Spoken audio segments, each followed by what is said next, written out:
आइए सुनते हैं गंगाराम पटेल और बुलाकीराम नाई की कहानी। नसीब अपना अपना। काशी यात्रा से वापसी के अगले दिन बुलाकीराम ने एक नगर में जो विचित्र बात देखी थी उसका विवरण इस प्रकार है। नगर के बाजार में बुलाकीराम ने देखा कि एक स्थान पर बहुत भीड़ लगी हुई थी। भीड़ के मध्य दो व्यक्ति खड़े थे, जिनमें से एक तो कोई राजपुरुष प्रतीत होता था और दूसरा कोई निर्धन व्यक्ति। राजसी वस्त्रों में सुसज्जित पुरुष जवान था और निर्धन व्यक्ति बहुत बूढ़ा। वो राजपुरुष उस निर्धन वृद्ध के पैरों को बार बार छूकर उसके प्रति सम्मान प्रकट कर रहा था। दोनों की ही आंखें आंसुओं से भीगी हुई थी। रात को सोने के समय जब बुलाकीराम ने गंगाराम पटेल से इस बारे में पूछा तो उन्होंने उसे ये कहानी सुनाई। बुलाकी यहाँ से कुछ कोस के फासले पर एक नगर है, सारंगपुर। सारंगपुर नगर में राजा राजपाल का शासन था। राजा राजपाल के दो पुत्र थे, जिनमें बड़े का नाम मोहन और छोटे का नाम सोहन था। उस राजा में वैसे तो अनेक अच्छाइयां थी, किंतु एक बुराई भी उसके अंदर थी। वो ये समझता था कि उसकी प्रजा के सब लोग उसी के कारण सुरक्षित हैं। वहीं उनका भाग्य विधाता है। उसी के प्रताप से उन्हें भोजन की प्राप्ति होती है। कहने का मतलब यह है कि राजा मिथ्य अभिमानी हो गया था। एक दिन की बात है, राजा अपने महल में बैठा हुआ था। उसके समीप ही उसके दोनों पुत्र भी बैठे थे। अचानक राजा ने अपने बड़े बेटे से प्रश्न पूछ लिया, मोहन बेटे, ये बताओ कि किसके प्रताप से तुम्हें अन्न एवं जल प्राप्त होता है? उत्तम उत्तम वस्त्र, स्वादिष्ट भोजन और नाना प्रकार की सुख सुविधाएं की वस्तुएं तुम्हें किसके भाग्य से मिलती हैं? मोहन चाटुकार था। उसने तुरंत उत्तर दिया, पिताजी, ये सब वस्तुएं तो मुझे आपके प्रताप से ही मिलती हैं। आप इन चीजों को देना बंद कर दें तो मेरा जीवन ही खत्म हो जाएगा। आपके बिना मेरा अस्तित्व कैसा? आप ही के कारण तो मैं राजकुमार कहलाता हूँ, नहीं तो कोई मुझे पूछे भी नहीं। मोहन का ये उत्तर सुनकर राजा प्रसन्न हो गया। फिर उसने सोहन से भी यही बात पूछी तो सोहन ने कहा, पिताश्री, इस संसार के समस्त प्राणियों को उनके भाग्य के अनुसार ही भोजन पानी और दूसरे सब सुख मिलते हैं। व्यक्ति का नसीब साथ दे तो वो सफलता की बुलंदियों पर जा पहुंचता है। यदि भाग्य साथ न दे तो वो पतन के गर्त में जा गिरता है। व्यक्ति के अपने भाग्य से ही उसे सब कुछ मिलता है। भोजन, वस्त्र और विविध प्रकार की सुख सामग्री उसे उसके भाग्य से ही मिलती है। तो क्या जो तुम खाते हो, जो वस्त्र तुमने पहने हैं, जो सुख सुविधाएं तुम्हें मिली हुई हैं, वे सब तुम्हें तुम्हारे भाग्य से मिली हैं? राजा ने पूछा। हाँ पिताजी, बिल्कुल ऐसा ही है। ये चीजें मुझे मेरे भाग्य से ही मिली हैं। ये सुनकर राजा को क्रोध आ गया। उसने गुस्से से कहा, सोन, तुम तो बहुत कृतघ्न हो। मेरा दिया खाते हो, मेरा दिया पहनते हो और इसका श्रेय देते हो अपने भाग्य को। तुम मेरे बेटे कहलाने का हक नहीं रखते। निकल जाओ मेरे महल से और कहीं बाहर जाकर अपने भाग्य के सहारे ही अपनी जीविका चलाओ। पिता की आज्ञा शिर धारे कर सोहन महल से निकल आया और जीविका उपार्जन के लिए एक दूसरे राज्य की ओर चल पड़ा। मार्ग में एक घना जंगल पड़ता था। राज्य से निष्कासित राजकुमार सोहन जब पैदल चलता हुआ बहुत थक गया तो विश्राम करने के लिए घने वृक्ष की छाया में बैठ गया। अभी उसे बैठे हुए ज्यादा देर नहीं हुई थी कि उसने निकट ही कहीं से आती हुई किसी शेर की दहाड़ सुनी। उसने घबराकर उस दिशा की ओर देखा तो उससे कुछ दूरी पर उसे एक शेर लड़खड़ाता हुआ उसी की दिशा में बढ़ता हुआ नजर आया। ये देखकर राजकुमार घबरा गया। पहले उसने विचार किया कि जान बचाने के लिए उसे वृक्ष पर चढ़ जाना चाहिए, लेकिन जब उसने दोबारा शेर की दहाड़ सुनी तो उसके कदम ठिठक गए। शेर की दहाड़ में क्रोध का भाव न होकर करुणा का भाव था। सोहन ने फिर उस शेर की चाल पर गौर किया। शेर बुरी तरह से लंगड़ाकर चल रहा था। उसका अगला एक पंजा जमीन पर पड़ ही नहीं रहा था। ये देखकर सोहन के मन में उस शेर के प्रति दया का भाव पैदा हो गया। घायल शेर लंगड़ाता हुआ उसी वृक्ष के पास पहुंचकर बैठ गया जिस वृक्ष के नीचे सोहन बैठा हुआ था, और वो याचना भरी निगाहों से सोहन की ओर देखने लगा, जैसे कहना चाहता हो कि आओ मेरी सहायता करो।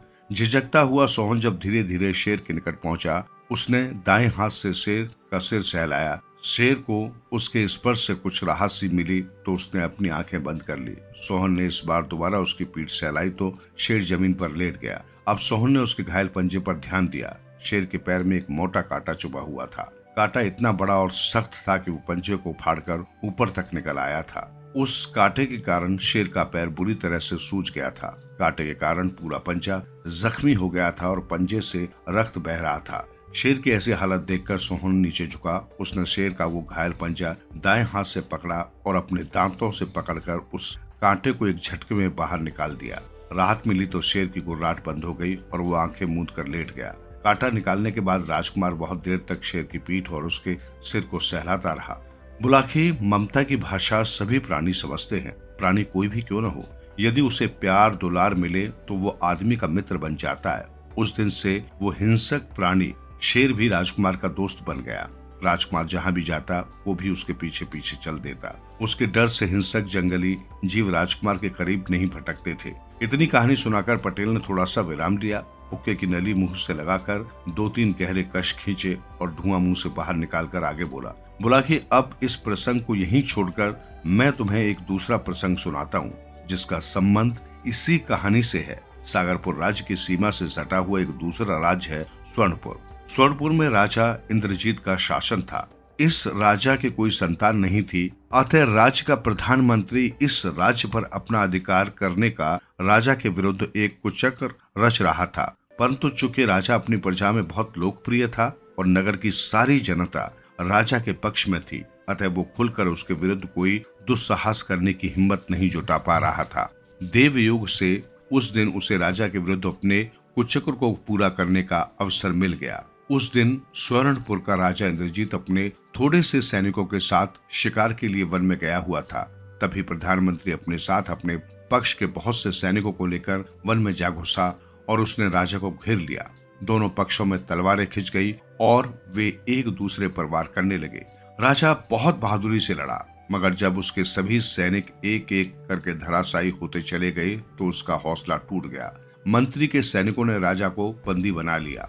ठीक उसी समय जब मंत्री के आदेश से एक सैनिक राजा के वध करने की तैयारी कर रहा था, देवदूत की तरह सोहन अपने शेर के साथ वहां पहुंच गया। क्षण मात्र में ही राजकुमार सोहन सब कुछ समझ गया। उसने अपने शेर को उस सैनिक के ऊपर झपटने का संकेत कर दिया। शेर विद्युत गति से उछला और उस सैनिक के ऊपर जा पड़ा। उसने सैनिक का सिर अपने जबड़े में दबाकर उसे झिझोड़ना शुरू कर दिया। शेर के आकस्मिक आ पहुंचने से मंत्री के सैनिकों में घबराहट फैल गई और वे जान बचाने के लिए भाग छूटे।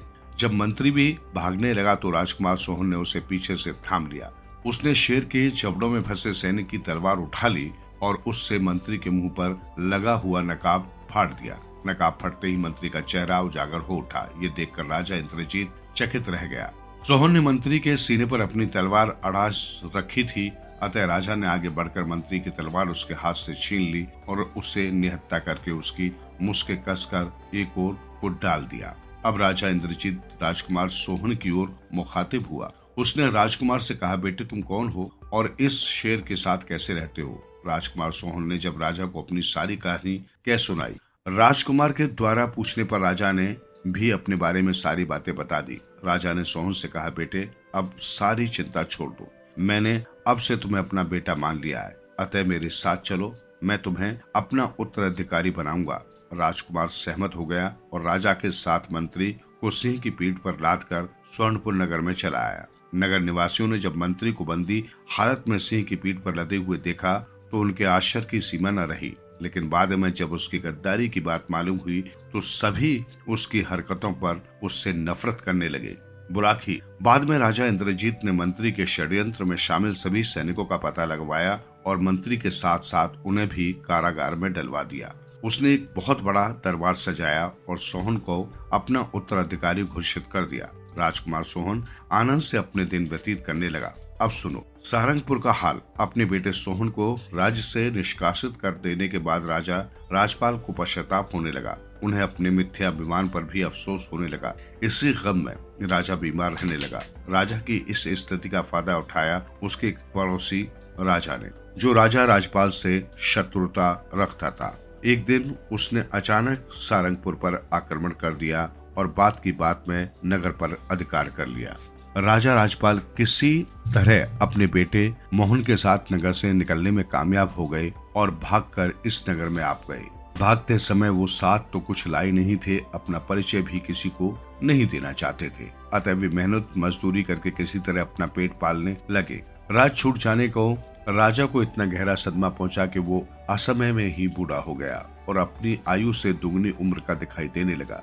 उधर जब राजकुमार सोहन को राजा इंद्रजीत के नगर में रहते हुए काफी दिन बीत गए तो एक दिन उसने अपने मन में सोचा कि अब वो अपने नगर लौट अपने पिता और अपने भाई का हाल चाल जानना चाहिए। ऐसा विचार कर एक दिन वो राजा इंद्रजीत से आज्ञा लेकर सैनिकों के साथ राष्ट्रीय वस्त्रों में सारंगपुर की ओर चल दिया। वहां आकर उसे मालूम हुआ कि उसके राज्य पर तो पड़ोसी राजा ने अपना अधिकार जमा लिया है। उसने लोगों से मालूमात हासिल की तो पता चला कि उसके पिता और उसका भाई किसी तरह बच निकलने में सफल हो गए थे, पर यह नहीं मालूम हो सका कि यहाँ से पलायन करने के बाद अब वे कहाँ हैं।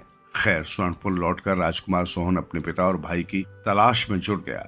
इसी बीच उसने अपनी सेना संगठित कर सारंगपुर पर हमला कर दिया और उस राजा को हराकर अपने राज्य पर अधिकार कर लिया। बुलाकी राजकुमार सोहन की मेहनत रंग लाई।